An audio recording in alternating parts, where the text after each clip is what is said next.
नमस्कार किसान भाइयों, स्वागत है आपका एक बार फिर से हमारे YouTube चैनल स्मार्ट खेती किसानी में। आज की इस वीडियो में हम बात करेंगे गेहूं की फसल के बारे में कि गेहूं की जो हमें अधिक उत्पादन किस प्रकार ले सकते हैं और उसमें हमें क्या क्या सावधानियां रखनी चाहिए, क्या क्या जो विशेष बातों का हमें ध्यान रखना पड़ता है।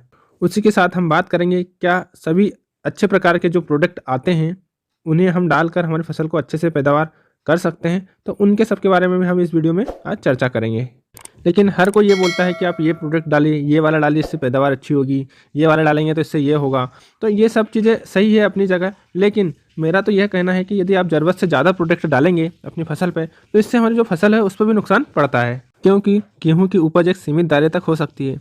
ज़रूरत से ज़्यादा आप यदि उसमें कीटनाशक दवा या टॉनिक या खाद का उपयोग करेंगे तो उससे क्या होगा कि जो आपकी मिट्टी है और जो आपका पौधा है उस पर असर पड़ेगा। लेकिन उससे आपको फ़ायदा तो होगा, लेकिन आपकी जो प्रॉफिट है, मतलब जो प्रॉफिट आपकी जो इनकम प्रॉफिट की बात कर रहा हूँ मैं, उस पर जितनी उत्पादन होगी उससे ज़्यादा आपने खर्चा कितना कर दिया अपनी फसल में, उस पर आपको फ़र्क पड़ेगा और आपको जो महंगे महंगे आप प्रोडक्ट डाल रहे हैं उसमें आपको नुकसान होगा।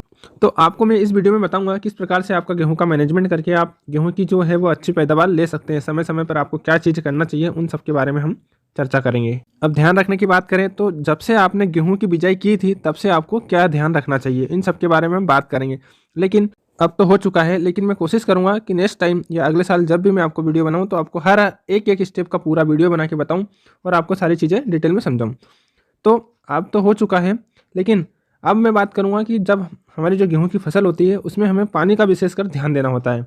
तो हमें यहाँ पर पानी का मैनेजमेंट ध्यान रखना होता है, क्योंकि काफ़ी किसान भाई सूखे में या बिजाई करते हैं या पलेवा करके बिजाई करते हैं। वो अपने जगह के हिसाब से या अपने एरिया के हिसाब से जिस हिसाब से उन्हें सुटेबल लगता है वो करते हैं। जिन किसान भाइयों के पास पानी पर्याप्त है उन्हें बात करें, जब आप पहला पानी लगाते हो यूरिया वाला पानी, तो कुछ किसान भाई 12 से 15 दिन में या 16 दिन में ही पानी लगा देते हैं, लेकिन वो गलत है। आपको समय पर ही लगाना है पानी। वो कब लगाना है? जब तक गेहूं की पर्याप्त जड़ें नहीं बन पाती, जम नहीं पाती, जब तक आपको पहला पानी नहीं लगाना है। यदि आपने लगा दिया है तो आपकी जो गेहूं होते हैं उसमें पीलेपन की समस्या आती है, जिसे हम जड़ महू भी कह सकते हैं। इस कारण से क्या होता है, किसान कई प्रकार के फंगिसाइड या इंसेक्टिसाइड डालता है कि आपके खेत में जड़ महू लग गया है, आप इसे डालें तो ये कंट्रोल हो जाएगा, इस प्रकार से उन्हें बताया जाता है। ऐसे में क्या होता है, किसान महंगे महंगे प्रोडक्ट यूज़ करके उसका जो खर्चा होता है वो बढ़ा लेता है। मतलब जो आपकी उपज है उसमें से आपने खर्चा जो होता है 10 या 20% जो होता है वो आपने दवाई वाले को दे दिया, तो इसमें आपका नुकसान हुआ। जो कि आपको फ़ायदा होने वाला था पानी देकर आपके गेहूं की फसल में, लेकिन आपका नुकसान हुआ। इसलिए किसान भाइयों, मेरा कहने का मतलब ये है कि आप पानी का सही से मैनेजमेंट करें और टाइम टाइम टू पानी दें। तो पानी का मैनेजमेंट कैसे रखना है वो मैं बता देता हूँ। आपको जो पहला पानी होता है यूरिया वाला, वो आपको 20 दिन में देना है। अब 20 दिन में क्यों देना है? अब उसमें काफ़ी किसान भाई ये बोलेंगे कि हमारे गेहूँ सूख जाएंगे 20 दिन में। नहीं सूखेंगे। जिन किसान भाइयों के पास मध्यम भारी ज़मीन या भारी ज़मीन है वो 20 से 25 दिन में पानी लगाएं तो ही काफ़ी अच्छा रहेगा, उन्हें काफ़ी ज़्यादा फायदा होगा। काफ़ी किसान भाई को डाउट है, यदि आपको ऐसा लग रहा हो तो आप पहले उसे आजमा कर देखिए। मतलब आप उसे पहले कुछ रगवे में डाल कर देखिए नेक्स्ट टाइम कि आपने जो 25 दिन में पानी दिया है और 15 दिन में पानी दिया है उसे दोनों को कंपेरिजन करके देखिए। जैसे ही आप अगले दिन खेत में जाएंगे तो आपको जो गेहूं है उसकी ग्रोथ काफ़ी अच्छी दिखेगी, स्वस्थ दिखेंगे और काफ़ी बढ़िया गेहूं आपको दिखेंगे आपकी फसल पर। फसल पर जो पौधा होता है वो अचानक बढ़ना स्टार्ट कर देता है, ग्रोथ करने लगता है और काफ़ी ज़्यादा उसमें शाखाएं फूटने लगती है। इसका मतलब ये है कि जब आपके गेहूं को पानी की डिमांड थी तब आपने पानी दिया। इसमें क्या होता है कि काफ़ी किसान भाई 15 दिन के अंतर में 15 दिन में पानी लगा देते हैं और लगभग 4 से 5 पानी दे देते हैं, क्योंकि ज़्यादा पानी देने से भी गेहूँ पीले पड़ जाते हैं। और गेहूँ पीले पड़ने का कारण होता है क्योंकि उसमें क्लोरोफिल नहीं रहता है, और आपके पौधे में यदि क्लोरोफिल नहीं होगा तो उनकी जो जड़ें हैं उनका जमाव सही से नहीं होगा, और जड़ों का जमाव सही से नहीं होगा तो आपकी जो उपज है उस पर भी आपको फ़र्क पड़ेगा। तो आपको गेहूं की फसल है उस पर आपको सबसे ज़्यादा जो ध्यान देना होता है वो कलर पे देना होता है। कलर मतलब जितना ज़्यादा क्लोरोफिल आपकी गेहूं की फसल पर रहेगा उतनी ज़्यादा आपको उपज में फ़ायदा होगा। इस प्रकार से आपको देखना है आपके गेहूं की फसल में कि जो पहला पानी होता है वो आपको 20 से 25 दिन के अंतर में ही लगाना है, जो यूरिया का पानी होता है वो। उसके बाद आप 15 से 20 दिन के अंतर में आप लगा सकते हैं। पहला पानी आपने 20 से 25 दिन में दिया, दूसरा पानी आपको 15 दिन के कंटिन्यू में देना है। मतलब 15 दिन के बाद आपको पानी लगाना है, क्योंकि उसमें जो ट्रिलिंग जो रहता है, ऐसा कहा जाता है कि जो ट्रिलिंग की जो रहता है हमारे गेहूँ में वो लगभग 50 दिन तक रहता है। ट्रिलिंग की जो प्रोसेस रहती है वो चलती रहती है और 50 दिन तक हमारे जो गेहूँ होते हैं उन्हें यूरिया की आवश्यकता होती है। और 50 दिन के बाद यदि आप यूरिया डालते हैं तो उतना ज़्यादा आपको रिजल्ट नहीं मिलता आपकी गेहूं की फसल पर। इसलिए आपको ये भी ध्यान रखना है कि 50 दिन के अंदर में आपको 2 पानी लगाना है और यूरिया उसमें डालना है। उससे जो टेलरिंग की प्रोसेस रहती है वो कंटिन्यू चलती रहती है 50 दिन तक।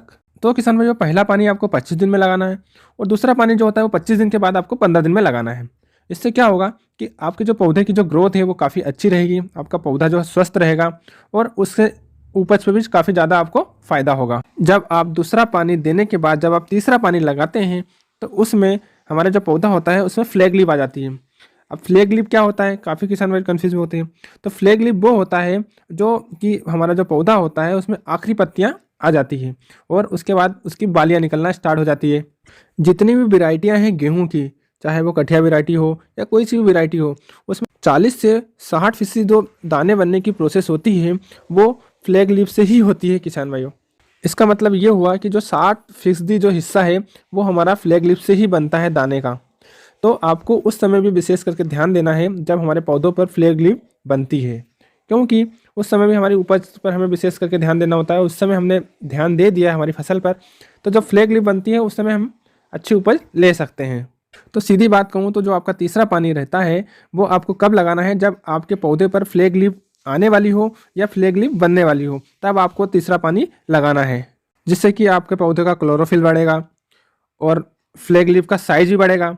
और उसी समय पर आपको एक अच्छा सा फंगिसाइड का उपयोग करना है, जिससे क्या होगा कि आपका जो पौधा है उसमें फंगिस की समस्या नहीं आएगी। इस बीच में आप यदि कोई सा भी टॉनिक नहीं डालेंगे तो भी चलेगा, लेकिन जब फ्लैग लीफ बनता है उस समय आपको महंगे से महंगा वाला फंगिसाइड का उपयोग करना चाहिए।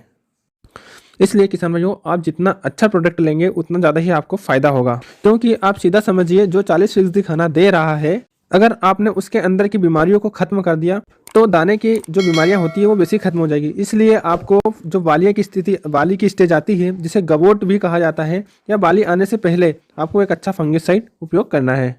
और फंगिस के साथ में 05234 और एक अच्छे से अच्छे वाला फंगिसाइड का स्प्रे करना है। इससे क्या होगा किसान भाइयों कि आपका खर्च भी कम रहेगा और आपकी जो फ्लैग लीफ है वो भी स्वस्थ एंड तंदुरुस्त रहेगी। उसके बाद जो आपके पौधे होते हैं उसमें बालियां आ जाती हैं। तो किसान भाइयों, बाली के समय आपको एक बार ध्यान देना है कि जब बालियां अपने जो पौधा होता है उनकी पूरी बालियां जब बाहर आती है, जब आपको पानी लगाना है। काफ़ी किसान भाई क्या करते हैं, जब आधा पौधा जो होता है वो गवोट में होता है और आधा आधा पौधा जो होता है वो बालियां निकल आती है, तब पानी लगाते हैं। उससे क्या होता है कि उस प्रॉपर तरीके से हमारा दाना वेट नहीं पाता है, क्योंकि जब तक पूरी बालियां बाहर ना आए तब तक आप पानी उसमें ना लगाएं। इससे और भी क्या नुकसान होता है, जो आपके बालियों का जो फूल आता है वो ऊपर आ जाता है और जो गवोट वाला रहता है वो सही से बन नहीं पाता है। इससे आपको उपज में नुकसान होता है। इसलिए आपको गवोट की स्थिति पर पानी देना है। उसके बाद जब आपके पूरे गेहूं बाहर निकल आए, पूरी बालियां बाहर निकल आए, उसके बाद आपको फिर पानी देना है। उससे क्या होगा कि आपका जो फूल है वो परागण की प्रोसेस करके दाना भरने लगेंगे। तब आप उसमें पानी लगाएंगे तो जो अवस्था होती है उसे गवर्नमेंट दूधिया अवस्था कहती है, मतलब दाना भरने और फूल उतरने की स्टेज जिसे कहा जाता है। कुछ पौधों में दाना भरता है और कुछ पौधों में फूल उतरता है, क्योंकि गेहूं की फसल में जो होता है वो टिल्डिंग के हिसाब से आगे पीछे हो जाता है।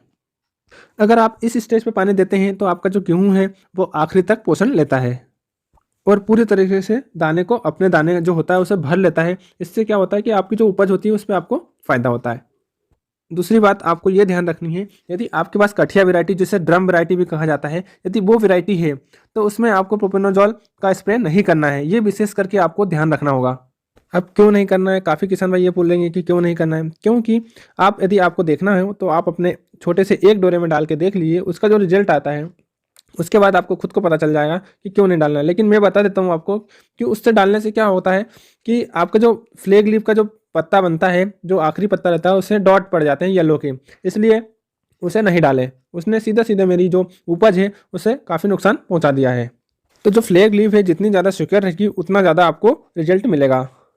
इसलिए किसान भाइयों विशेषकर ध्यान रहे कि प्रोपिकोनोजॉल का उपयोग ना करें। जैसे कि जो हम ड्रम सीड जो आती है, जिसे कठिया वैरायटी भी कहा जाता है, जैसा तेजस हुआ, अनमोल हुआ, उसी के साथ पूसा मंगल हुआ, पोषण आता है, इन पर आप प्रोपिकोनोजॉल का स्प्रे ना करें। बाकी वैरायटियों में आप स्प्रे कर सकते हैं। तो यही सब कुछ था आज वीडियो में गेहूं में अधिक पैदावार लेने के बारे में। और विशेषकर आपको ध्यान दिला देता हूं कि ज़रूरत से ज़्यादा आप प्रोडक्ट यूज़ ना करें गेहूं की फसल में। जितना ज़्यादा आप खर्च बढ़ाएंगे उतना ज़्यादा आपका खर्चा कम होगा उपज के पास। जो आपने डाला है, जिसने आपको रिजल्ट दिया है, उसी का उपयोग करें।